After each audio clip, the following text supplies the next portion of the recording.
अगर धन के आधार पर देखा जाए तो वर्तमान में सबसे धनवान भगवान बालाजी हैं। एक आंकड़े के अनुसार बालाजी मंदिर ट्रस्ट के खजाने में 50,000 करोड़ से अधिक की संपत्ति है।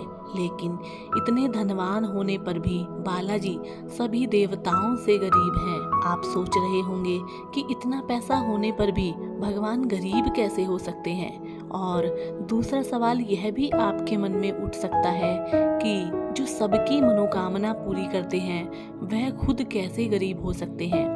लेकिन तिरुपति बालाजी के बारे में ऐसी प्राचीन कथा है जिसके अनुसार बालाजी कलयुग के अंत तक कर्ज में रहेंगे। बालाजी के ऊपर जो कर्ज है उसी कर्ज को चुकाने के लिए यहाँ भक्त सोना और बहुमूल्य धातु एवं धन दान करते हैं। शास्त्रों के अनुसार कर्ज में डूबे व्यक्ति के पास कितना भी धन हो वह गरीब ही होता है। इस नियम के अनुसार यह माना जाता है कि धनवान होकर भी बहुत गरीब हैं हमारे बालाजी। एक प्राचीन कथा के अनुसार एक बार महर्षि भृगु बैकुंठ पधारे और आते ही शेष शैया पर योग निद्रा में लेटे भगवान विष्णु की छाती पर एक लात मारी। भगवान विष्णु ने तुरंत भृगु के चरण पकड़ लिए और पूछने लगे कि ऋषिवर, आपके पैर में चोट तो नहीं लगी।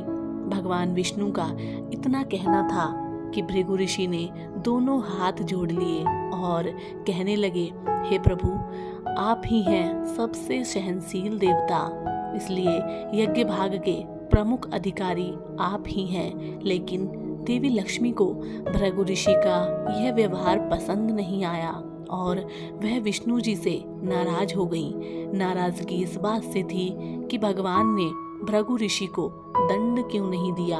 नाराजगी में देवी लक्ष्मी वैकुंठ छोड़कर चली गई। भगवान विष्णु ने देवी लक्ष्मी को ढूंढना शुरू किया तो पता चला कि देवी ने पृथ्वी पर पद्मावती नाम की कन्या के रूप में जन्म लिया है।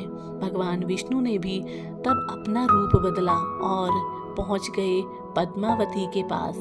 भगवान ने पद्मावती के सामने विवाह का प्रस्ताव रखा जिसे देवी ने स्वीकार कर लिया। लेकिन प्रश्न सामने यह आया कि विवाह के लिए धन कहाँ से आएगा। विष्णु जी ने समस्या का समाधान निकालने के लिए भगवान शिव और ब्रह्मा जी को साक्षी रखकर कुबेर से काफी धन कर्ज लिया। इस कर्ज से भगवान विष्णु के वेंकटेश रूप और देवी लक्ष्मी के अंश पद्मावती का विवाह हुआ। कुबेर से कर्ज लेते समय भगवान ने ये वचन दिया था कि कलयुग के अंत तक वह अपना सारा कर्ज चुका देंगे। कर्ज समाप्त होने तक वह सूद चुकाते रहेंगे।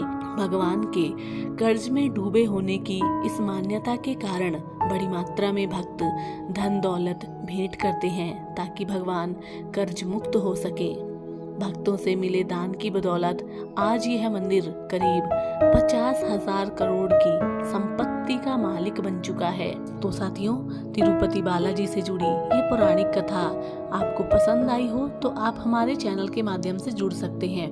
हम इसी तरीके की पौराणिक कथाएं और रहस्यमय जानकारी आप लोगों के साथ में साझा करते रहते हैं। तो साथियों, हम आपसे मिलेंगे कल एक और नई और रोचक कहानी के साथ।